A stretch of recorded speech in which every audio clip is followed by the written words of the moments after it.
Or the internet is being shit again. Let me. Oh, I am. Wait, let me hear myself. Okay. I'm actually not wearing headphones because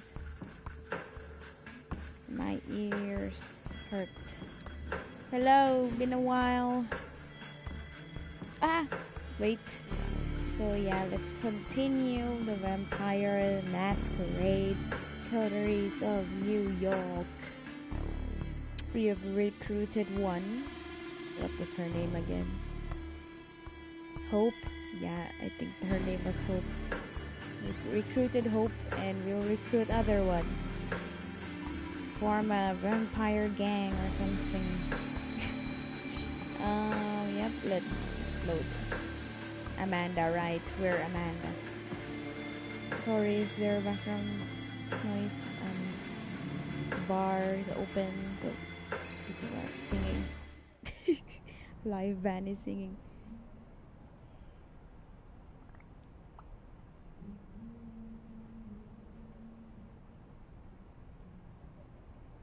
Wait for a while.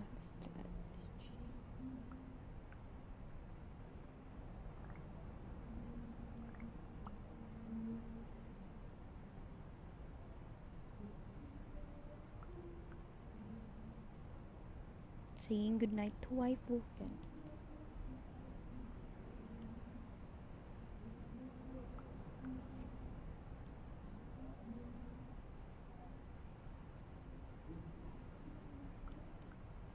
Oh, I so much. I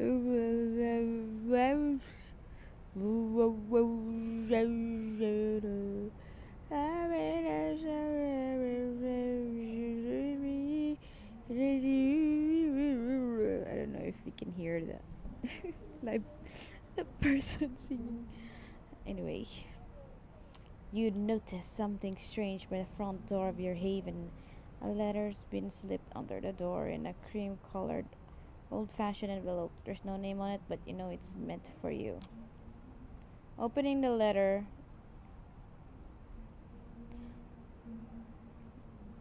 wait. Let me check something. Let me check something. Let me check for a while.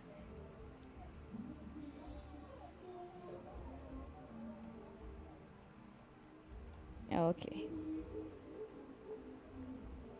You're back. Back. Lance Vampire Recruitment. Oh.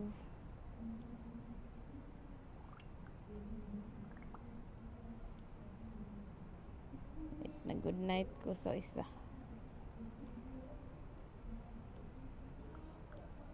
Di na madungog. Nagkanta-kanta.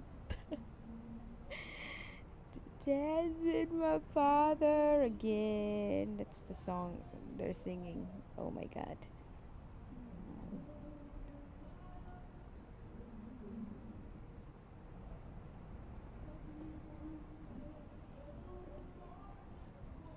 Oh, okay. It's okay. Background noise won't hurt. Ha. Okay. Too much. Opening the letter, it's clear it's been sent by someone incredibly old-fashioned, rich, or a fan of classic stationery. No normal person sends letters like this. Oh my gosh. Welcome to the Philippines. The note is short and terse. Terse? Written in elegant, delicate handwriting. You are cordially invited to a rendezvous at the Cathedral of St. John the Divine. I'll be waiting to make your acquaintance tomorrow night. Look for me closer to God. Alright. There's no other information. It looks like you have a mysterious invitation for the following night. Okay.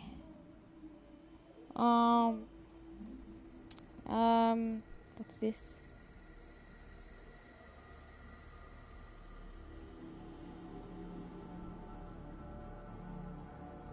What to say about what this? I about to say. Right, I will. I will.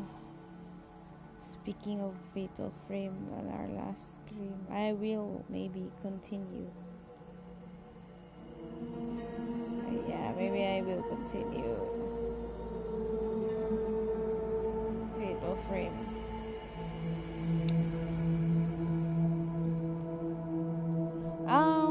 Oh, we can still accompany Hope. I thought we were just gonna recruit. Aren't I hungry? How do I feed? I mean, how do I eat? Oh. Asa man to, lads? The girl? Should we continue with Hope? This guy or this guy or this guy?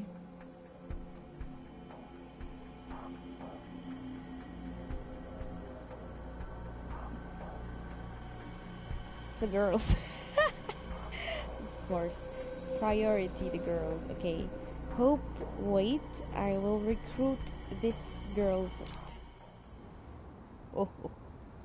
Oh. Oh. Oh. Wait.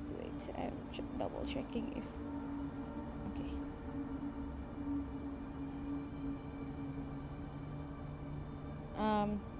You make your way through the Grand Army Plaza, passing the Soldiers and Sailors Memorial Arc. You can't help but feel a tinge of nostalgia as you picture the place as you've seen it countless times, in broad daylight, teeming with life.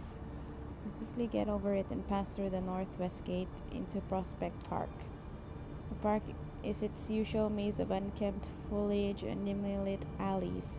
Silence hangs in the air, it would at this time of night, and there doesn't appear to be any sign of kindred presence. Wait.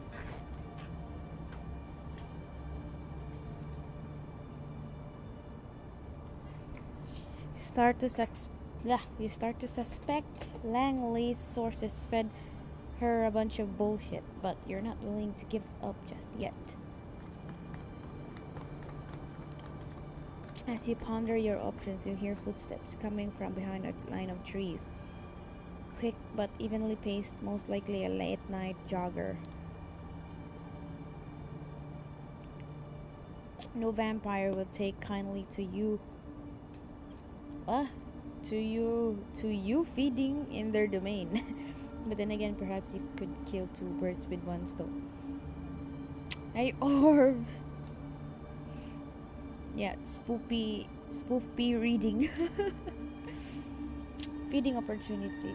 I think I'm not hungry, so no, I guess not. Seek out the Gangrel Haven. Okay, how about let's walk around. You make your way through the park, just casually enough to draw the attention of anyone who might be watching. Suddenly you hear a faint noise, a rustling of leaves coming from a nearby ditch. You stand motionless, listening intently. In a split second, the air by the side of your head swirls like a vortex.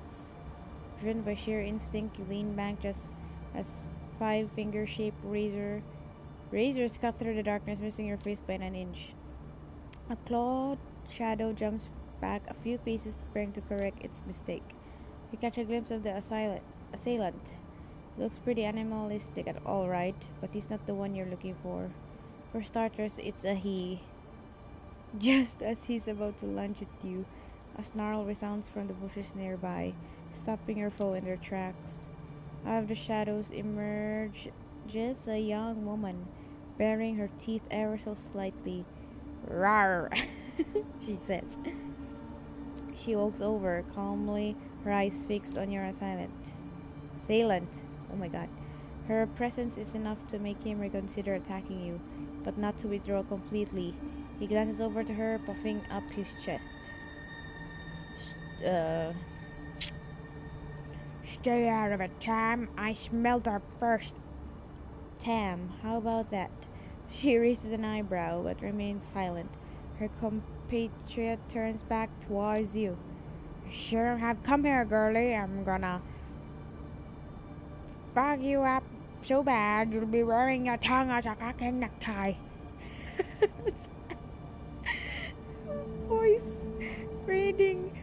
Tamika looks at you expectantly. Dominate. Dominate.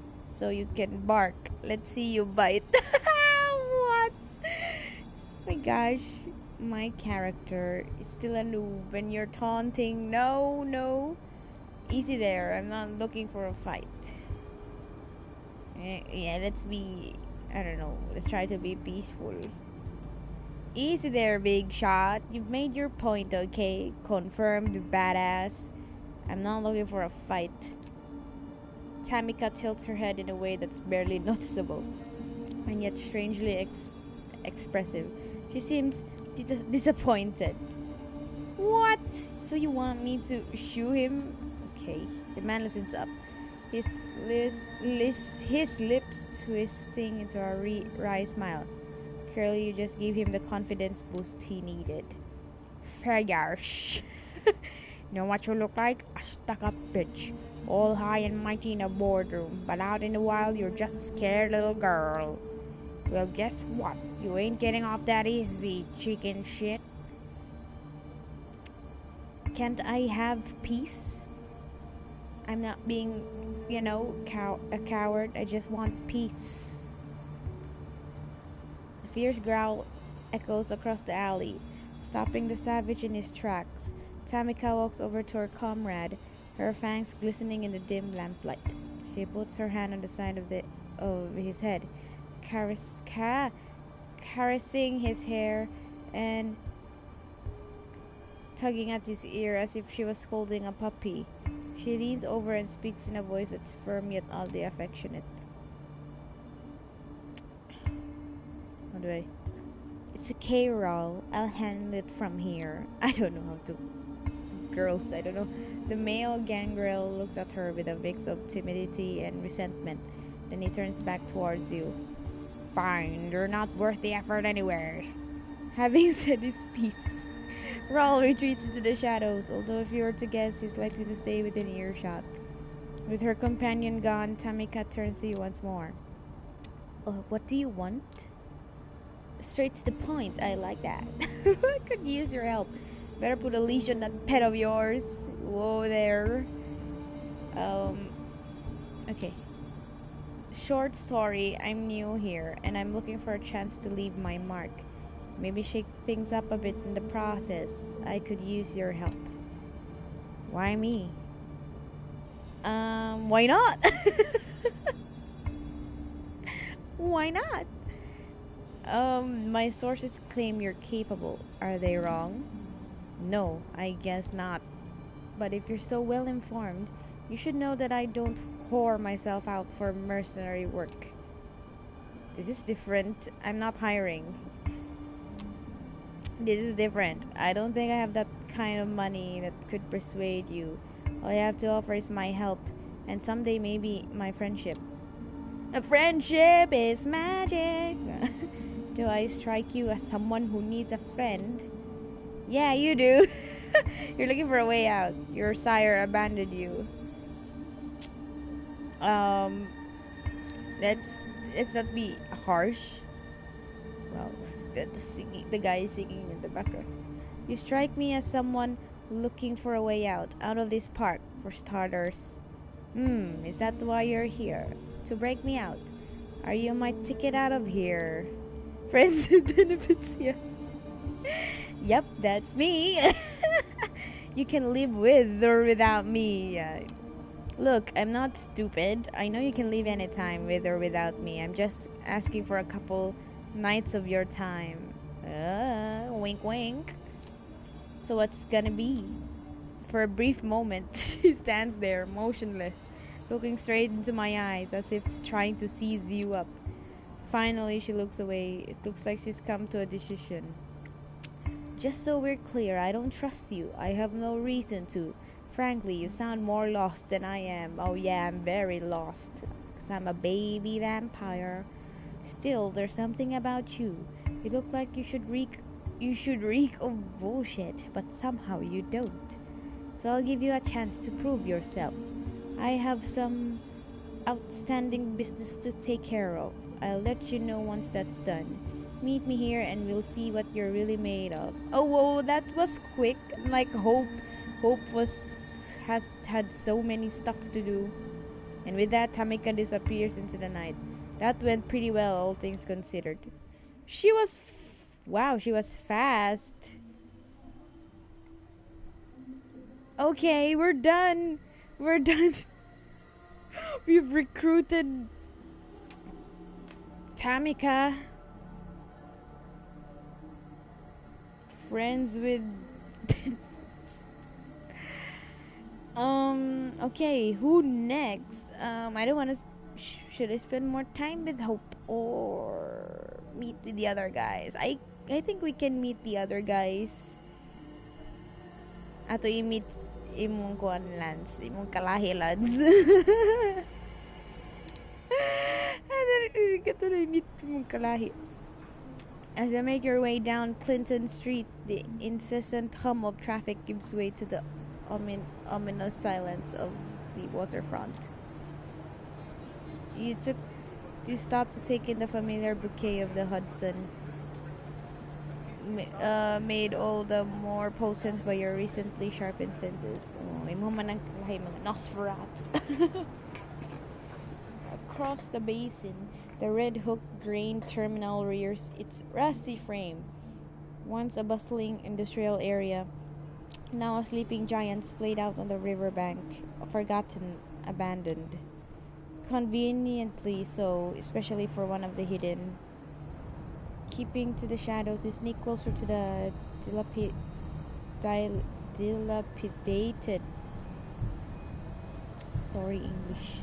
complex, making your way past hole-ridden silos and wobbly chain-link fences. Charisma is yes, cha, but my cha is 0. By the time you reach the entrance to the main building, you can almost feel the rust particles making themselves cozy at the back of your throat. Not getting your hopes up, you give the door a slight nudge. To your surprise, it gives almost instantly. Looks like someone's been using it recently. Well, duh, they live here. Once inside, you find yourself in a large empty hall. Looking around, you can almost picture it back in its heyday, stacked to the rafters with heavy machinery. You notice a set of stairs leading up to the mezzanine, most likely an office space, and then you see it. A faint light coming from one of the upper rooms. Looks like you're in luck. Quietly, with bated breath, you climb the steps and approach the dimly lit room.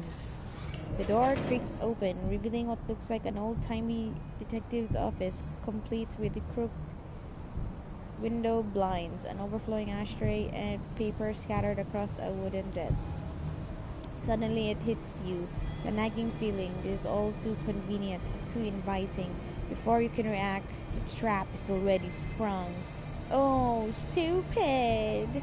A plume of cigar smoke wafts over your shoulder. The barrel of a gun rubs against your spine. A raspy voice whispers in your ear. No rat? Let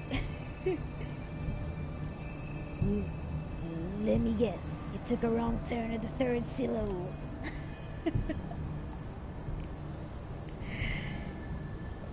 Make him stand down. Rush the silent attempt to talk down is silent. It's just talk. I know I'm choosing the innocent decisions. You decide to play along. Raising your arms slowly, you weigh your next words carefully. You're pretty sure a bullet to the back wouldn't kill you, but it doesn't sound too pleasant either. So this isn't Bloodsuckers Anonymous. Let's do anything rash. How about we talk like civilized kindred? Let's announce. You mean this isn't Bloodsuckers Anonymous? A noise rattles behind your head, like someone shook a can full of gravel. Might have been a chuckle, but your guess is as good as anyone's. Wise guy, huh? Lucky for you, I have a soft spot for wise guys. So I'll give you a chance to explain yourself. In a strange interplay of light and shadow, the stranger reappears behind his desk. Seeing him in his full, for the lack of a better word, glory, you can't help but smirk. This is the dreaded Nosferatu? In the way Sophie described them, you were expecting some grotesque monstrosity. But this guy, the clothes, the swagger, the hard-boiled detective routine, it all comes across as a bad joke. Still, when it comes to appearance, his lineage is undeniable. From 30 feet away, he could probably pass for a bum with a nasty skin condition. From 5 feet away, he looks like something made to be seen from 30 feet away. He leans back in his chair, casually pointing his gun at you. What cool guy here. So, what brings you to my humble office? I'm looking for a Nosferatu. Are you D'Angelo, the Red Hook murders? You the one they call D'Angelo? That's my name, kid. Don't wear it out. My friends call me Gin, so you best stick to D'Angelo for the time being. Now I suggest you tell me what this is about. Otherwise, I kindly ask you to get the fuck out of my office. I can see why Kadir help keeps you. I know who you work for. Charming. I can see why Kadir keeps you around. His expression sours. Not a name you want to casually toss around, kid. But hey, I get it. You're not some random schmuck who wandered in here off the street. So let's get down to the nitty-gritty. Who I work for is less important. What I'm working on, however. I know, I'm here to help. Yeah. The Red Hook murders. I know. I want to help you catch the killer. His moldy lips twisted to a smile. Do you know now? D'Angelo lowers his shades for a few seconds. He sits motionless with his eyes fixed on yours. Suddenly, he raises his gun, almost making you flinch. Almost. Then he throws it into his shoulder holster in a flashy display that definitely looks like it was practiced a lot in front of a mirror. You see the Nosferatu's lips move, but the quiet mumbling clearly isn't meant for your ears. Listening in, you're able to catch snippets of his monologue. Sure, they seem to care. What was the end game? What was their angle? Everybody's got one, even if they pretend like they don't. Especially then. What the hell? Maybe this town finally got to me. He can't voice. He pauses, sticks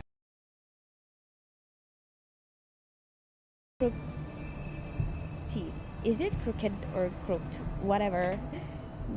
Maybe a good leap of faith is just what the doctor ordered. Are you narrating? Offer him a light. Oh, let's be pals. I offer him a light. As he reaches into his pocket, you flash a lit lighter before his eyes. Or maybe you could use a healthy dose of unhealthy. For a split second, he gives you a puzzled look. Then he leans over to your lighter, puffing on the cig as it catches fire. A wry smile comes back to his hips. I like you, kid. You might look like a used car salesman, but there's just something about you. Tell you what, I was just about to head back to the crime scene, take a look around, refresh my notes. You can tag along if you want to. I could use an assistant. Some would take notes to make wild assumptions for me to shoot down. Who knows if you're any good? I might consider making this a long-term arrangement. Yeah, that's what I was planning. Sounds good. Sure it does, kid. I'm the one who said it. Just one more thing. You still got me at a disadvantage here. Seems like you've done some digging on me, but with you, I've barely scratched the surface. Catch my drift?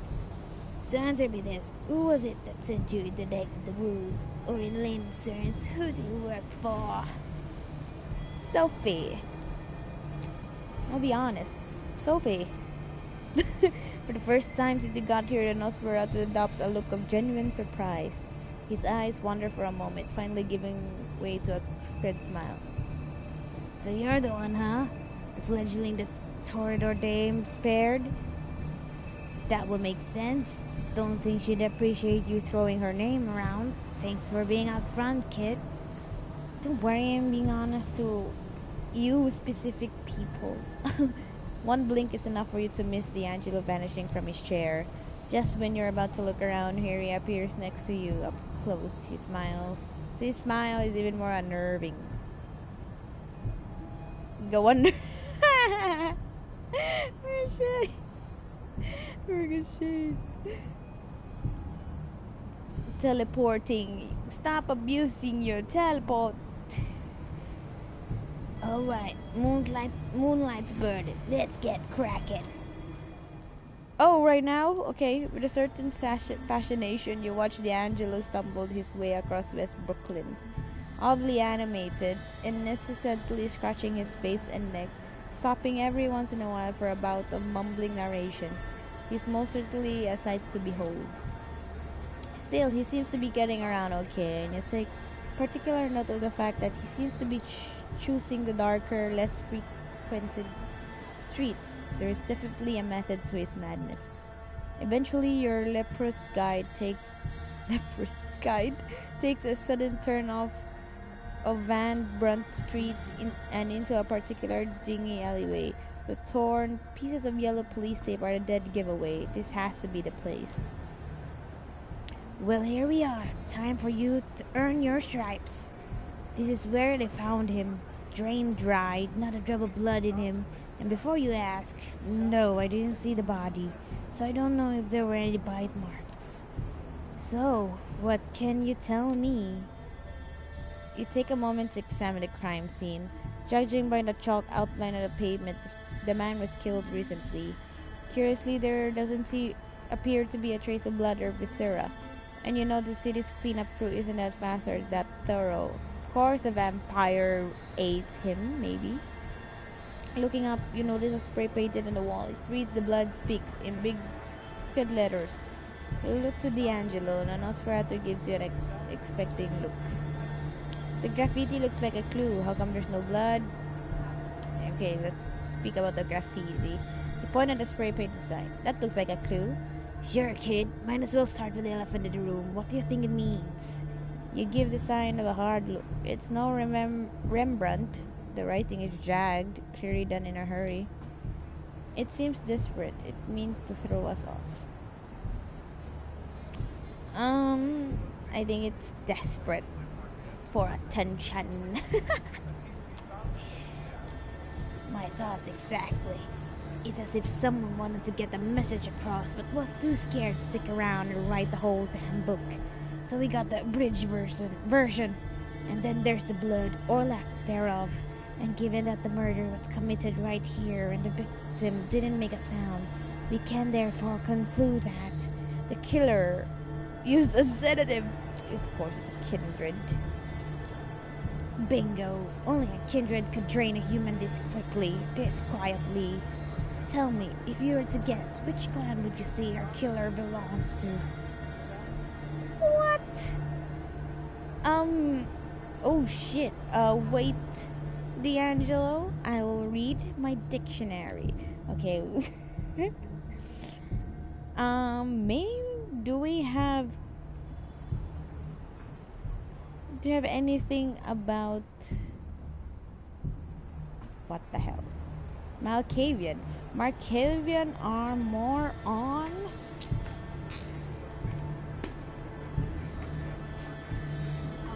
sorry. Malkavian are more on they self-medicate with blood, but it's just temporary solution. Mental illness. Okay, it's mental. What was the other choice? Was there Ventru? They have been the leader. Ventru believe tradition. Said mess. They maintain no matter the size. The leaders called them.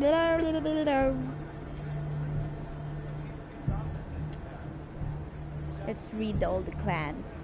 Many Toreador are actors, sex workers. Okay. Bruja, impossible. They're like the yeah, the rebels, punks, warlocks, transgressors,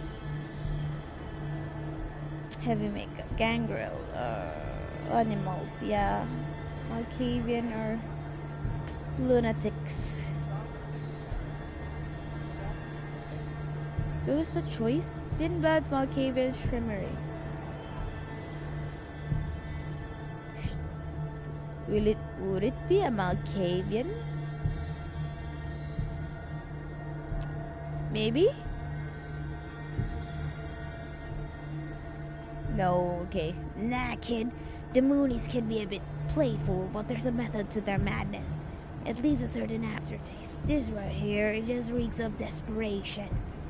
I might be jumping to conclusion, but my money's on the Thin Bloods. Oh, I haven't even heard of Thin Bloods. Oh. He pauses, spits out the mangled remains of a cigar. Shit, looks like we're gonna have to pay Larson's a visit. The Thin Blood Primogen? Why him? Larson, the Thin Blood Primogen? No, Larson, the bicycle repairman. Of course, the Thin Blood fucking Primogen. I'm not sure if he knows who the killer is, but he could probably make an educated guess. In any case, we'd be doing him a favor. If it turns out one of his is violating the Masquerade, it would put him in a hell of an awkward position. And I mean shitting upside down awkward. It's the kind of weakness that the other Primogen would love to exploit. His position in the council is bad as it is. He pauses for a minute and mumbles to himself, but it's too quiet for you to make out. Finally, he lights up a fresh cigar. He takes and puffs and let the smoke escape through his crooked smile. Alright, kid, let's get this over with. Compared to the industrial ugliness of Red Hook, Sterling Place is quite a change of scenery. The heavily gentrified and pleasantly dull residential area emanates the sort of peaceful apathy that rich hipsters scoff at and blue-collar worker dreams of. All of a sudden, the Nosferatu stops, and it almost seems like he was taking a deep breath, steeling himself for things to come. This is the place. With that, he points to a surprisingly nice-looking two-story house. The place is almost completely dark. Almost. You notice a dim light shining through the curtain of an upper-story window. It's probably safe to assume that the head of the family is working late, especially if the head of the family happens to be a vampire. Dun dun dun. Okay, kid, we gotta be gentle about this. I'm talking velvet gloves, soft cushions. You rang me, Lord, gentle. We need to get Larson out of here without making a fuss or letting his family see us. If we blow this, he'll shut down like Speakeasy on a raid night. Trust me, I know. Sound like you two have some history. Yeah. Sounds about right, but that's story for another time. Right now, let's stick to why we're here. Tell you what, how about you take the lead on this one? I'm curious to see how you handle it. Oh, I'm gonna handle it bad. You'll see. Take a step back and look around the area. The lit up window seemed like a safe bet. Now it's a matter of getting Larson's attention. His and no one else's. So you're trying to come up with a viable strategy. You're suddenly startled by a loud noise. It takes you a second to identify the sound as a dog's barking. It doesn't take you long to figure out where it came from, as a bearded man leading a Rottweiler on the leash comes to into view. Feeding? I'm not hungry. Seeing no point in beating around the bush, you walk right up to the window and ring the bell. D'Angelo wobbles up behind you in a comical attempt to remain stealthy. What the hell, kid? There's taking a direct approach and then there's being a complete fucking idiot. Before you're able to explain yourself, you hear footsteps from inside the house. Sounds like someone is coming down the steps towards the front of the door. Because there was a man with a dog. And you'll wonder why I'm throwing rocks in the window. D'Angelo bites his lips and lets out a noise that sounds like cricket dying of a throat cancer. You're guessing it was supposed to be an annoyed grunt. Oops. The door swings open, and a very unassuming and slightly unshaven man in a turtleneck stands before you. You begin to wonder how a guy like that made it on the council this long. Even for a thin blood, he looks extremely unimpressive. What does he look like? The man gives you a puzzled look, then looks at D'Angelo. His face twists into a disgusted frown, like he just smelled a particularly nasty fart. Oh, it's you! Damn, it's you again. What the fuck, D'Angelo? I know, I can explain. Explain my ass. This is my home, do you understand? Home where my children sleep. As if on cue, a child's voice can be heard from upstairs. Dad! It's okay, Bobby. Dad is helping someone. Get back to bed now. I'll be right over to tuck you in. Tuck you in? That kid looks looks tall. Once more, the house grows silent. Larson lets out a sigh and turns back towards you. He's not happy a camper. Get the hell out of my house. He glances over to D'Angelo. He looks somewhat embarrassed, scratching the back of his neck, clearly trying to find the right angle to play this. Look, we didn't mean to intrude. All we need is 5 minutes of your time, then we're gone. Larson gives you a tired, frustrated look. He takes a deep breath. Not here. With that, he locks the front door and leads you several steps away from the porch. What do you want? It's about the Red Hook murders. We think one of yours is responsible. Bullshit. A Duskborn's got enough trouble just staying alive out of here. What could possibly make them openly violate the Masquerade? Desperation. The killer's been leaving messages. Whoever they are, I think they know something. Something they can't share with just anyone. I know it seems far-fetched, but it's the only way this puzzle fits together. Nah, I don't buy it. You're reaching, trying to find a scapegoat. Get in your boss's good graces. Word gets around, D'Angelo. Do you think I don't know who you're working for? Then help us clear your name. Figures you'd cover for one. What if you stop asking politely? Then help us clear your people's name. What have you got to lose? Everything. I've been a thorn in the council's side for a while now. This is just the excuse they need to get rid of me. What if it turns out... Oh, sorry, D'Angelo. What if it turns out one of yours did it, and you sat on your hands to protect him? Think the council won't jump on to that? He looks off in the darkness, pondering his options. He lets out a heavy sigh. Look, I'll ask around, consult my sources. If it turns out one of my own is responsible, they will face justice. In the meantime, keep your deductions to yourself. I have enough trouble as it is. Deal. Good. Now, if you excuse me, I'll have to get back to my family. And with that, Larson retreats to the elusive safety of his home. You decide it's best to move along.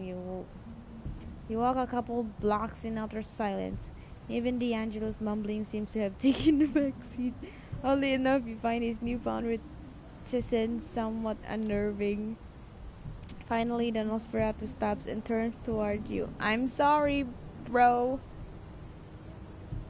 I think that was better than throwing a freaking rock on his window. Hell of a night. I don't know about you, kid, but I sure could use a drink. Something warm in a tall, sweaty glass. But first, let me tell your score. Let's see now. You did make a good impression. I like someone who can talk themselves out of a tight spot. Talking's cheap. Bullets, not so much. You held your own at the crime scene. Nothing I hadn't figured out on my own. But hey, we can all be professionals. Finally, when the situation comes for subtlety, you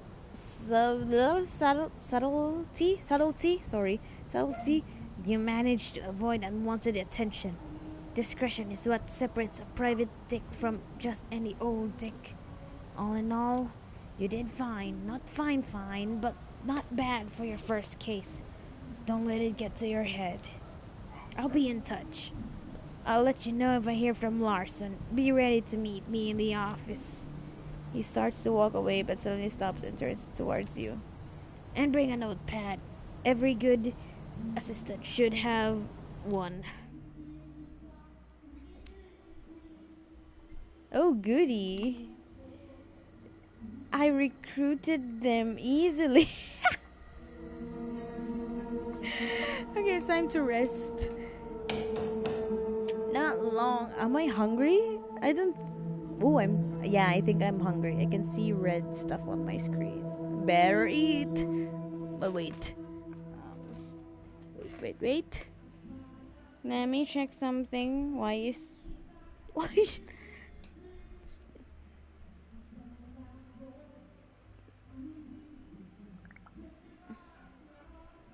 Oh,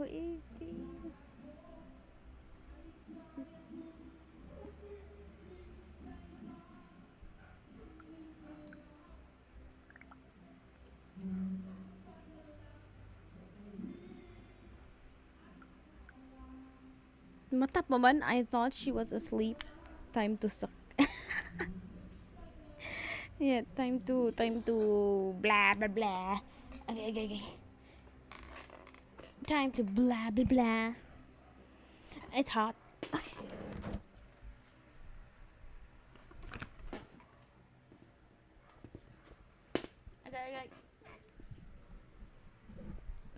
Madung ang kuan lads kanang ang fan.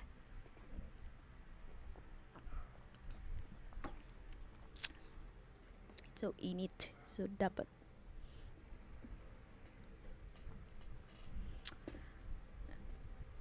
not long after I wake up tonight, Gregory knocks on the door of your apartment. Knock knock. Hey Gregory. Wait, is this the first time we saw Gregory's face? What the hell? Hey Gregory. This is the first time we saw his face. We always see his back part. Or maybe I forgot. Okay, the Chad, the Giga Chad assistant, the human Chad assistant to vampires.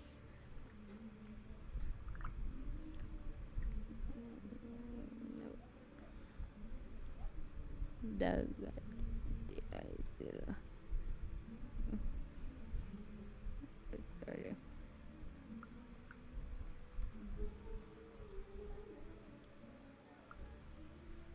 ang buhay ko.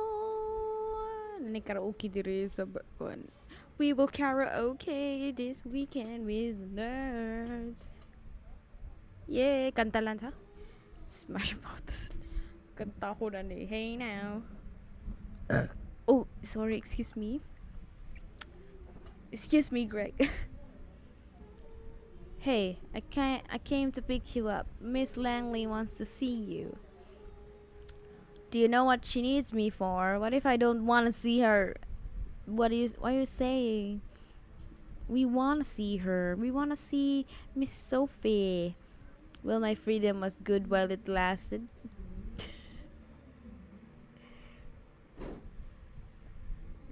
Don't say that, Amanda. We're going to see Sophie, whether you like it or not. Any idea what she needs me for? Somebody. I'm not in the position to ask. He smiles politely. The car's waiting. Shall we?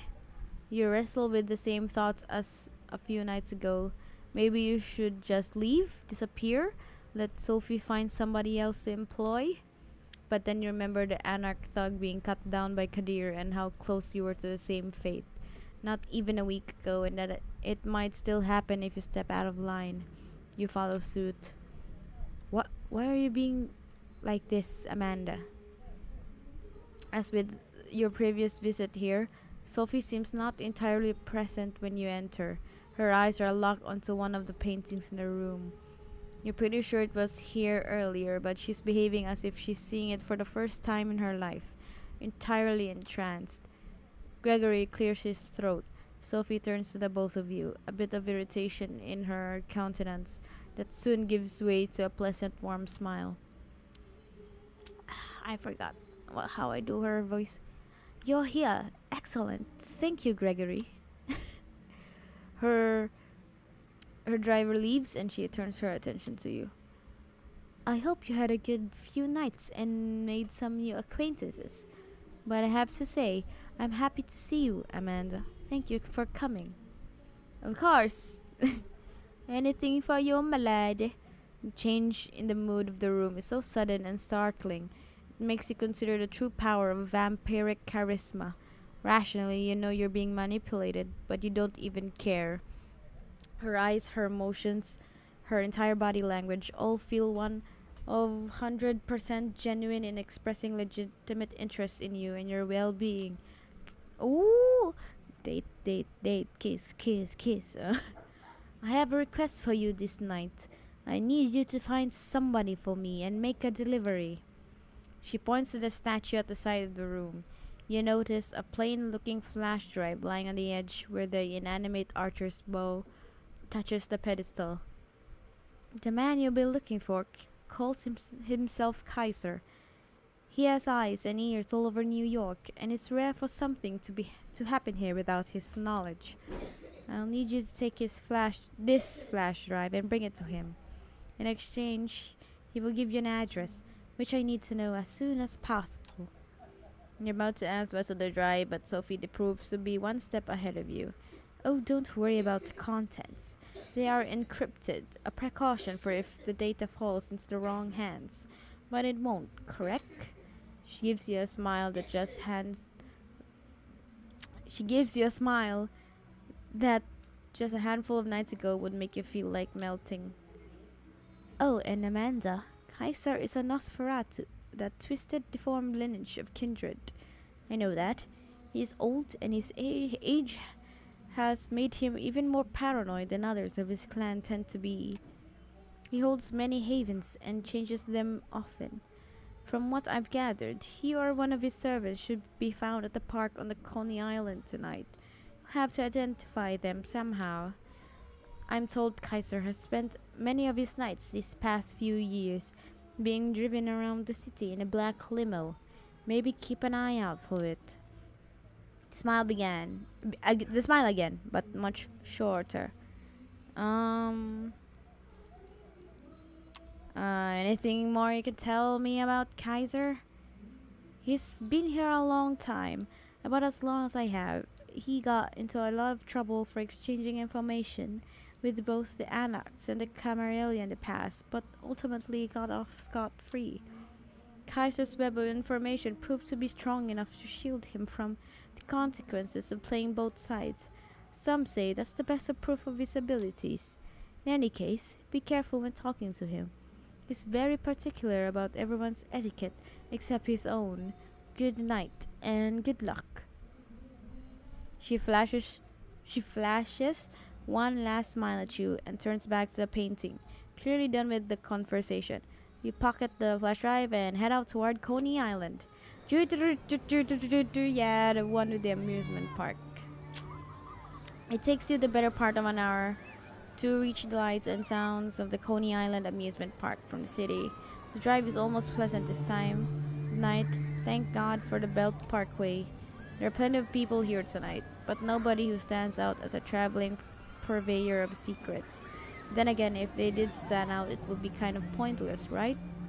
Nothing to do but figure out the right approach. Why would you ask around for Kaiser? Let's search signs.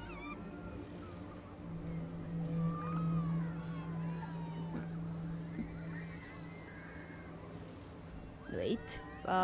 Short break.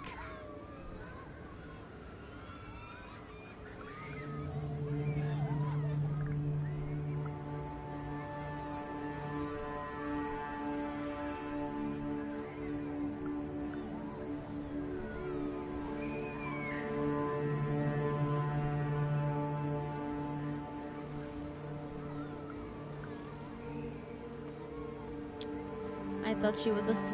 I thought my wife was asleep. Nakamata siya. She's awake. Anyway.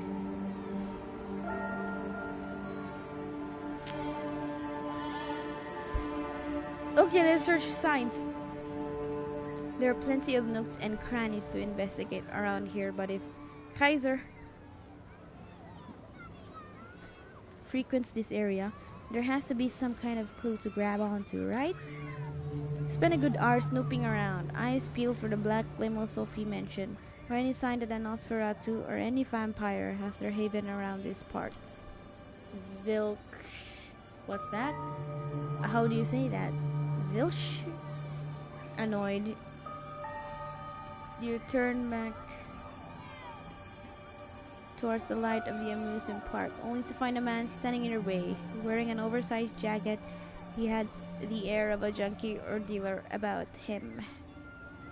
Hello, Brick Boy. Yo, greetings from Germany. How's it going? Yo, hello, Brick Boy from Germany. Doing fine. Just, reading here. Welcome to the stream. It's a bit, nothing much is going on. I'm not playing something so interactive, so maybe soon when I have other games, new games, I'll play something else.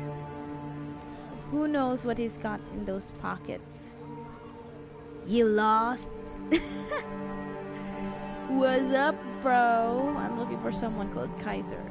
I'm not lost, just sightseeing. Maybe. Was it to you?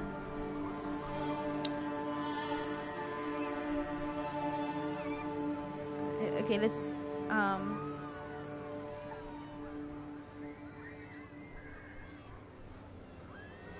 yeah, let's do that. Nah, I'm not lost. I'm just taking in the sights on this garbage over here. Sure you are. He looks at you intently, like he's trying to guess your real purpose here. Get out of here before I kick your ass. What's with the strangers here? Is this normal in New York? Joke. Sure, after I ask you about Kaiser.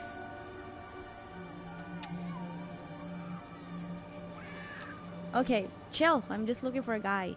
Drives around in a black limo, stops here sometimes. Ring any bells? No idea what you're yapping about. He's a terrible liar, clearly full of shit. Dominate him. Make him give you his phone. Intimidate him into contacting Kaiser. Tell him Sophie sent you. Don't say Sophie's name out loud. Okay. Is he a normal human being? If he is, or even if he's a vampire, I can dominate. Okay, let's dominate. Give him your phone and go for a swim in the bay. It's a hunch. You give the simple order and the man can do little to resist. He produces his phone. It's a fancy model. It doesn't look like anything readily available on the market. Hands it to you, turns away and starts walking. The phone's bye. The phone's oh, I'm hungry. The phone's locked, but a recent smudge on the screen gives you a rough idea of what the combination might be. You get it right on the second try.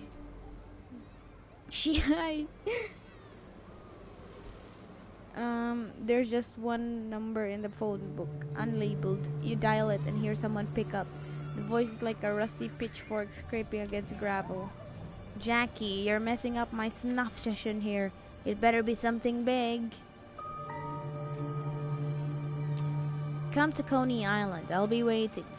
Silence, not even a sound. The call ends. You try calling again, but the number is blocked.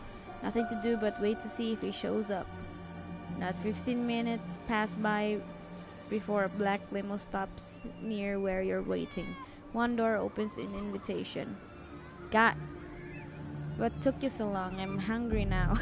The inside of the limo used to be a luxury lounge, the kind with a stripper pole and a bar full of alcohol, but it currently has none of that. Instead, there are monitors and consoles.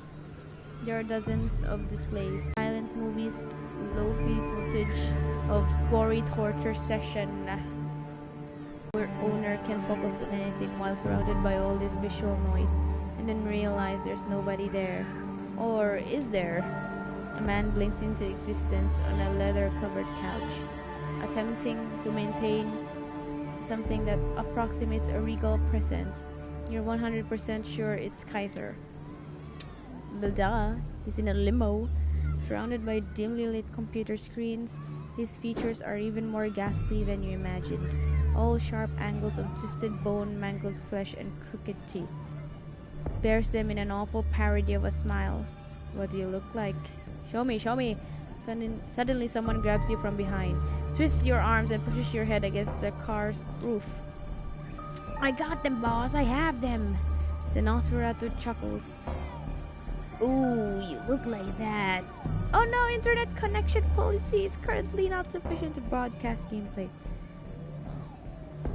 Please let me know if I'm disconnected. um Oh, congratulations, dickweed. Couldn't have done that before you gave away the fucking phone. Just let them go already. but Going to make me repeat myself, you thick motherfucker. so many bad words here.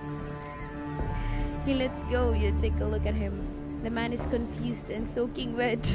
Sorry.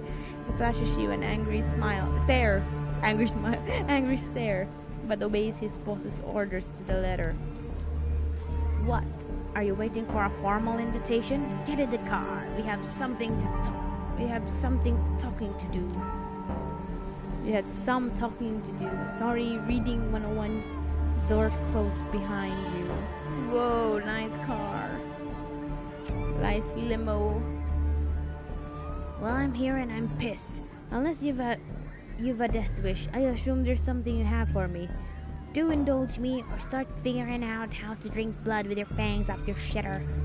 You reluctantly pull the flash drive from the pocket and slowly pass it to Kaiser.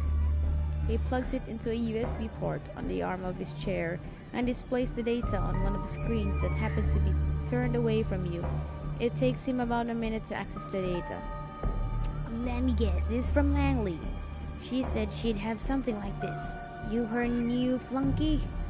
You have to bite your tongue to keep from arguing with the word he chose, but you nod. Who do you people think I am? I saw this footage a week ago. He removes the flash drive and throws it back to you in disgust. Tell Sophie the Teals is off. She wants her address, she can give me something else. Ask him. You can make it up to him. Ask him to give you a break. Let's make it up. What? What's this? What's the reason? What is the reason I can? Is it because I'm hungry? No! Sorry to disappoint you, Sophie. You take on the most persuasive voice and amicable stance you can in what basically constitutes the lair of a megalomaniacal monster. Come on, man. Don't send me back empty-handed. Take the data and honor the deal. It means a lot to me. The sound that Nosferatu produces is supposed to be laughter. You think, I bet it sounds like that. You're pretty sure he'll fall over and die at any second if it's anything other than that. Ooh, look at me. I'm so pretty and well spoken. I'm gonna feed you this bullshit and you're gonna cram it in and ask for seconds. Who the fuck do you think you are? You know what I sound... Well, you know what I should do to you for trying to pull that trick on me? Paid to choice. I don't pay blood. I should mutilate your face and rub sulfur into wounds. Rip your tongue out and use it to stuff a fucking turkey. Oh wow, chill bro, chill. Only see, I'm in gracious mood tonight. Plus I hate turkeys. They disgust me. So I'm going to give you a chance to make this little transgression up to me. I'll contact you. Maybe I'll even throw in that stupid address so Langley can shove it up her cunt. But right now, unless you want me to get really pissed off, you'll show yourself out. Okay, at least you give me a chance.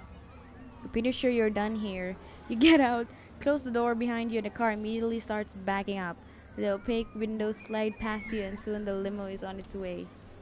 Kaiser's lackey is nowhere to be seen, so you make your way to your car and drive back, wondering what tomorrow brings. I'm hungry! Oh my gosh! How many? Oh, I'm almost like fully charged, and Maybe magduwa tag Pokemon Unite. But wait.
Okay.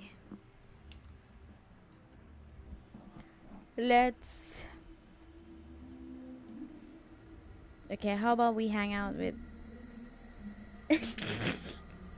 Let's hang out with Hope. I'm actually hungry right now. Can we eat in Hope? Can we eat in Hope? When you get to the internet cafe, Hope is already waiting out front. The sight catches you off guard. A part of you suspected that she might be more of a shut in. My haven is my castle type. Perfect timing. We need to go for a ride. Get in, get in. Alright, she has multiple personalities. She doesn't wait for your response and jumps behind the wheel of a lavender vintage roadster instead. The engine starts roaring expectantly, causing everyone's head to turn. Not wanting to attract needless attention, you quickly slip into the back seat of the car. The moment you shut the door behind you, the vehicle sets off, tires screeching. Sorry for not bringing you up to speed first, but hey, this is NYC. Everyone's always in a rush, and this is even more true when you're kindred. Now allow me to take up some business and I'll be right with you. Meanwhile, she's zooming through traffic. She's still on her phone, of course. Watch the road, please. Nice car. How do you afford that? Thank you. The lavender really brings out its character, doesn't it? After affording things in the city, it's pretty hard. You gotta be at the top of your game at all times. Might as well explain my business plan to you while I'm at it. So another recently online mock based in New York goes by the name of Dead/Null told me to Google Ethereum a few years ago. That's why I got into Bitcoin. And I found a new religion. 23-year-olds selling visions of governments replaced by benign code and centralized consensus. Masses ruled by algorithms just as the laws of physics. Idiot man-child investors trying to shape their realities through sheer fanatical zeal and dedicated collectors of things as abstract as rare SHA-256 decryptions. Her driving style is far more aggressive and dangerous than you're comfortable with. Is it just you, or does she peek into the rear view mirror more often than she looks straight ahead? A hyper-speculative environment where nothing has real value, only abstract beliefs matter, and your life savings can be ruined by a single bullshit tweet. How could I refuse the allure? I started buying a low and selling high on a variety of shady 24/7 exchanges that allowed me to 100 with 100 times leverage, as in they'll lend me 100 times the capital I could bet with. I got lucky at the beginning and kept the ball rolling short and longing, impulsively, recklessly. I've got to the point where I become too big to fail, and that's when I cashed out. The car comes to an abrupt halt. You bump against the seat in front of you. Okay, this story will be continued later. We're here, right at our first stop. I'll need you to do me a favor. Where? Where? What favor? First stop? Yeah, I need to run a few errands tonight. This one is as simple as it gets. See that weird guy in Yankees cap standing around the corner? And approach him. Tell him you're young, hot, petite, ingenuine. Ingenue? Okay. Take the phone he gives you and bring it here. Get going, honey. It's legal to park here. Jump out of the car and approach the man Hope has pointed out. Not a lot of you can tell about him based on his appearance, aside from the fact he seems pretty shady. The guy assumes a comically threatening pose as you approach him. The hell do you want? I'm young, hot, between engineer. I'm young, hot, petite engineer. Oh, gotta admit, I had no idea what ingenue mean, so I had to make sure. I was about to Google it. He takes a phone out of his pocket and currently passes it to you. Everything has been prepared and preloaded according to your instructions. Should take about 2 minutes to transfer the data. Now get out of here. The man walks with an exaggerated hip hop gait. You jump back into Hope's car. She immediately steps on the gas. You got a phone? You're the best. Pass it to me, please. She connects the two smartphones using a cable and begins some sort of data transfer. Looks like it's an identical model. After a minute or so, the process is complete. All right, goodbye, lovely. You've served me well. Hope opens the car windows, grabs her old phone.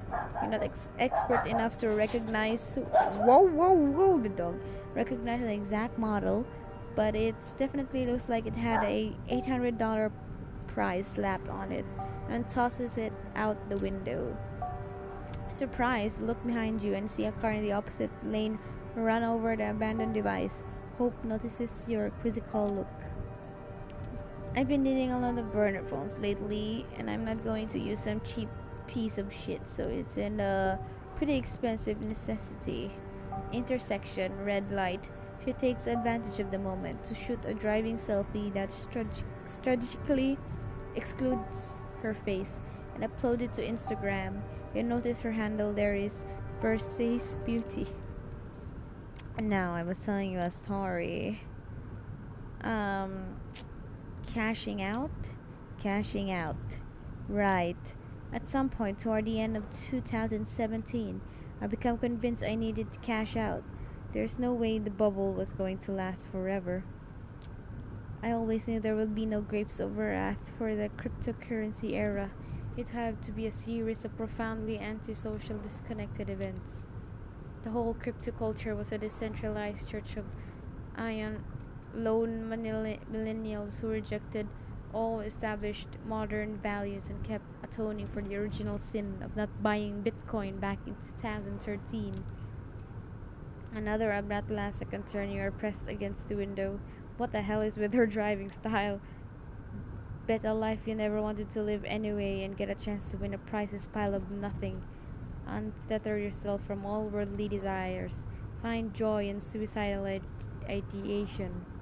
To this day, money holds no real value for me. It's as abstract as a video game score, a bunch of numbers on the screen. This joyless world changed me forever. I knew I had to escape. So I took my piles of fictional dollars to a new arena. Elite NYC social circles. Not because I wanted to scam them and make more, but because I wanted to finally have some goddamn fun. I mean, of course, I had to scam them in the process, but it was only in a service to becoming something more than a star, a constellation. Another abrupt stop, this time next to the entrance of a shifty looking back alley. Alright, friend, this time your leaky gut syndrome. Whistleblower extraordinaire. Whenever a press sneak fuck wants a leak, you've got it. Got it? Sorry for putting you out here in my place, but I only personally contact people as a last resort. Gets harder to protect my identity each time I show my face. And since I've got you, our man is waiting for you in his back alley. He's paying back a favor with a flash drive containing crucial information we need to stay safe in the city. Retrieve it, I will circle the area. Make sure we aren't in danger now. When you're done, get back here and I'll pick you up. Everything clear? Good. You exit the car and see it drive away in a hurry, then head into a narrow passageway. Sure enough, there's a man waiting for you at the end of the back street. Unshaven, wearing wrinkled clothes with a nervous eye tick. It looks even dodgier than the last guy you met. Who are these people, Ope? When you approach, he gives you a mean look. Lost or something? I'm leaky gut syndrome. You've said you've got a little something that might interest me. Of course. Straight to the point, aren't you? Alright then. Clumsily, he produces a USB stick from his front shirt pocket and holds it before your face. When you reach out to take it, he pulls his hand back and gives you a sly grin. Ah, bastard. Getting all this data was risky, you know. Miss Montgomery is an unusual secretive person. Digging up dirt on her took more effort than I expected. Effort that should be rewarded, I think.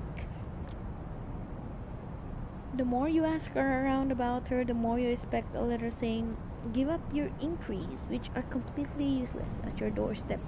Perhaps attached to a severed cat head. You catch my drift? The secretly grounded her screams. Friends in high places, brave new world order, Illuminati shit, you know? Makes me think I deserve some hazard pay. What? Refuse and bluff. Start walking away. Agree with him. Do I even have the money? I suppose you're right. What do you want? His eyes widen and grin from ear to ear to appears in his face. Not much. I think $5,000 should be a worthy price for my services. $5,000? I don't think I have $5,000. I'm dead. I only feed off from humans.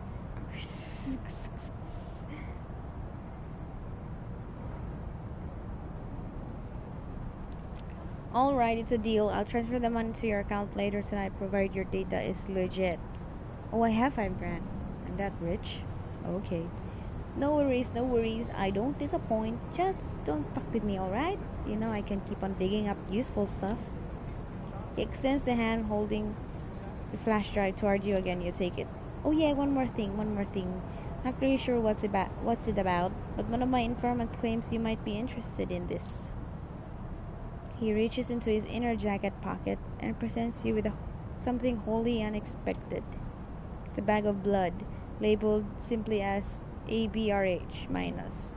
You take a closer look, but that doesn't answer any of the questions that just appeared in your mind. You peek into the journalist's cold blue eyes and see them twitch uncontrollably. Don't ask me. They said you'll know what to do with it, leaky gut. Come on, take it. Sure. Fine, I'll take it. You grab the bag. Anything else? Yeah, I don't think so. Thanks for the cooperation. Another eye twitch and an awkward silence. You hide the blood bag under your clothes and leave the alley the way you came. Hope's car appears behind the corner just as you walk out into the street. Doesn't even fully stop when you approach, but slows down just enough so that you can jump in. The moment you close the door, she leans into the gas pedal with her full strength, causing the engine to roar. Her driving style doesn't definitely doesn't reflect how laid back she seems as a person. We've got it. You throw the flash drive onto the seat next to her.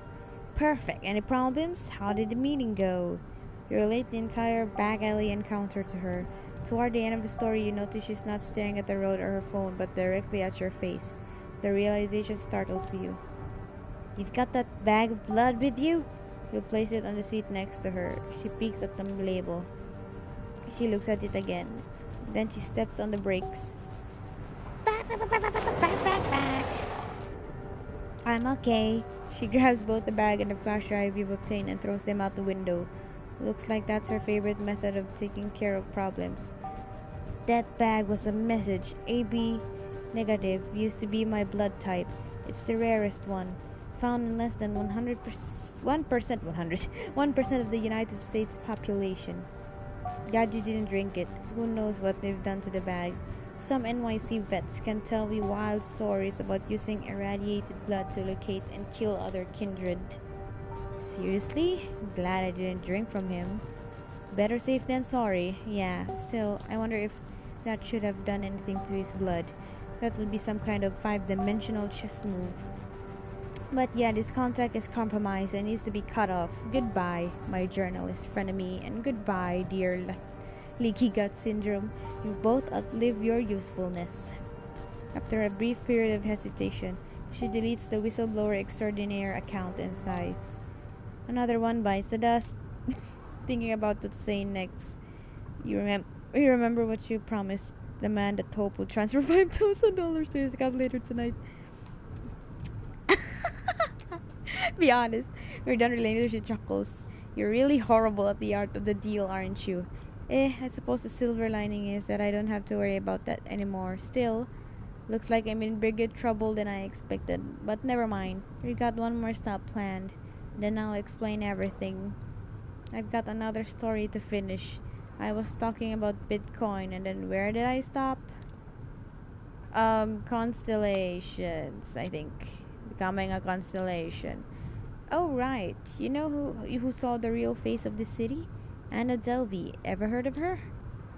A Russian working class girl born as Anna Sorokin. She moved to New York.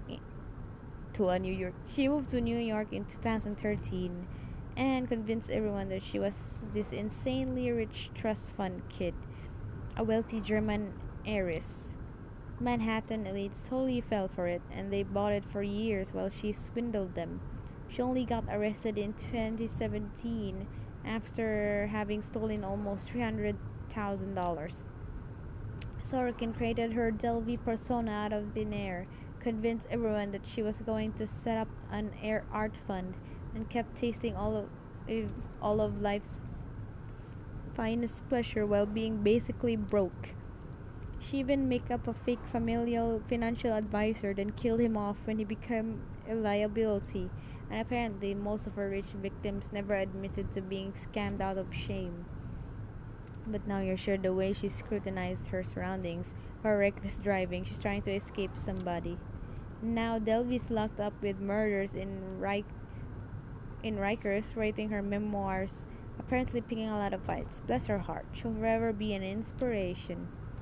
But I have more advantages than she ever did. I have my own considerable funds, and I can rely on many more made-up people than just some old-ass financial advisor. A whole bunch of fake content creators and influencers that every rich dumbass wants to get in touch with and collaborate. Makes it super easy to earn more money than I invest. You've seen it firsthand, both as a deceiver and a deceived. It's a city of illusions. Make non-existent money, come out with financial, fictional status, play nonsensical camarilla games, and one day you might just find yourself at the top. Alright, we're reaching our last stop. You look around, you're coming up in a parking garage. You're gonna take an elevator to the 17th floor. Give the masked man you meet in front of the door this memory card. It contains a art house movie I've made. Art house movie? Wait, you made it? What are you, dense? You've seen me rehearse it in my haven. You didn't think I was doing that just for show, did you? I found some filthy rich Manhattan pervs who'll pay a fortune for convincing vampire cam show. I don't need money, but their IT industry connections gave me an idea. When we give them this memory card, we'll gain access to tech that should allow us to take on my biggest enemy in the city. So our nickname this time is going to be a crash. A crash? You're momentarily dazed and can't immediately understand what happened. The first thing you know for sure is if you were still a normal human being, you'd be dead. Oh my, car crash. You replay the last few seconds in your head.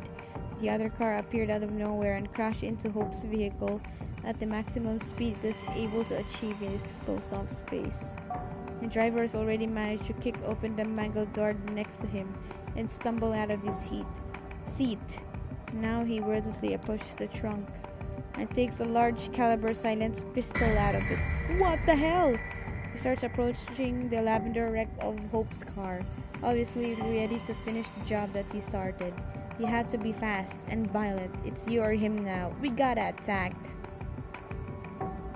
Withstand the bullets. The fuck? Your instincts take over. You don't come up with a strategy or an optimal route. You simply start running towards the gunman, yelling.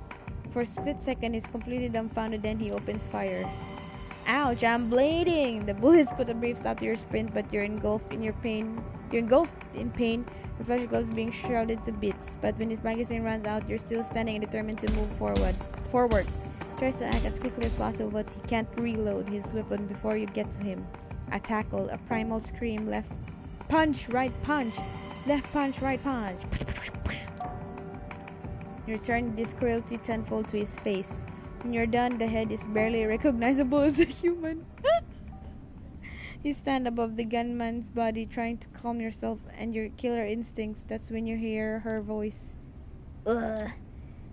Hope slithers out of her car and sees you standing over your assailant. Huh, you did pretty good. She approaches the body of the driver you killed and kicks it so she could take a better look at it. Upon seeing the front of the corpse, she lets out an annoyed grunt. Knew it would be this asshole. He's been following us all day, and I know just who he belongs to. Even before she's done talking, she's already trying to reach someone through a video call. Eventually, she succeeds. You see a nonchalant woman in business casual on her smartphone screen. Oh, who's this? Pretty woman with a cool shirt. Kara Montgomery, how may I help you? How may I help you? I don't know how to read anymore. Kara. Hope. Didn't expect you to ever reach me through this channel. Have you thought things through? Wait, did something happen? Did something happen? Your fucking ghoul just tried to kill me, you crazy bitch. That's what's fucking happened. Calm yourself, for Christ's sakes. This is baseless accusation. I know he's from a double spiral. He's been working at your motherfucking company. Come on, you know I can't be responsible for the independent actions of my subordinates. Why don't we just meet up and talk it over? Help disconnects the call and instantly blocks Kara from contacting her. You corporate shithead, you make me sick. Tired, she turns her gaze to the dead ghoul. I'll dispose of him. Help me put him in my car. 30 seconds later, his body is laying on the back seat of the lavender-colored wreck. Okay, good. Take a look at the scene of the carnage in front of you. Every second we're here gets us closer to a serious Masquerade violation. I'll have to exchange my Palme d'Or worthy masterpiece for the good some other time. She gets behind the wheel and you follow her inside the car. Meet me in my haven when I tell you it's safe. For now, I need to dump this asshole somewhere, get my car fixed, and plan our counterattack. You guide Hope to your own haven. She drops you off, and before she leaves, she makes what's about to come perfectly clear. If you want to survive in the city, Kara Montgomery needs to die. She disappears into traffic, and you disappear into your place. I don't wanna kill a pretty woman. Oh. You're walking down the streets toward your haven. In some other town, the sidewalks will be deserted this time of night. And in my city, there are plenty of passerbys going about their business. It's easy to be paranoid when you're a vampire surrounded by a crowd of humans. The kindred have many enemies, and all those enemies have one trait in common. They're invisible, indistinguishable from normal humanity. Either vampires, hunters, all look like people. Is that old man just a tired restaurant worker or a kindred thrall tailing your movements? Are the officers idly waiting in a patrol car or ordinary cops? Or Second Inquisition specialists looking to end undead threats? This kind of thinking leads to madness, but you can't shake the feeling that someone is watching you. It's not the first time you've felt this.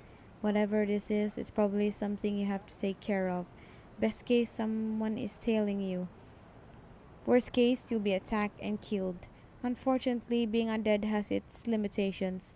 The sun is coming up soon, and you'll burn to crisp if you stay on the streets. You reach your haven and settle in for the day, disconcerted by the idea that someone might know where you sleep. Then lock the door! The plan was to return to your haven for the day. The sun is coming up soon after all, but that's what the beast has in store for you.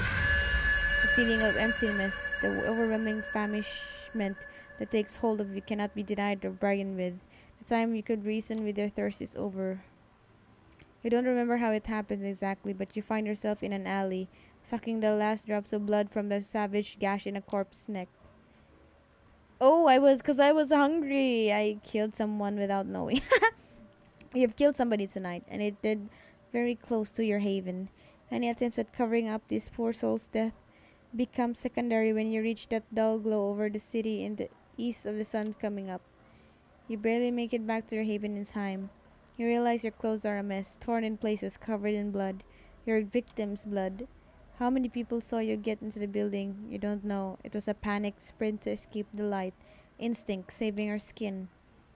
The same instinct that decided it was time to feed the beast. You cannot let this happen again. You cannot ignore the hunger for as long as you did before tonight. Your humanity depends on it.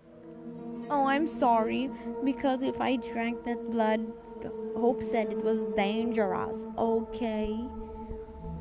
Plus, I thought I was not hungry the night before, so my bad. So, let's save and exit. Okay, I think that's about it for now. Sorry. That's about it for now on the vampire masquerade. Excuse me. Because I have to do something else. Yeah, prepare stuff.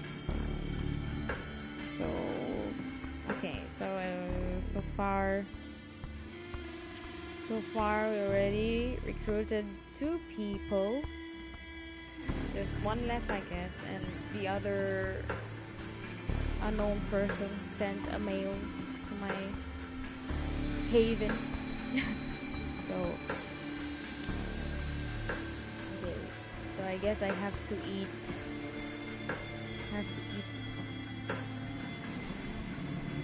Break of this. Okay. Next time I should just eat someone. Okay. I think I will end my stream. I'll finish. Let's continue next week again. Goodbye. Good night. Not really good night, is it? Because I won't sleep yet. But okay.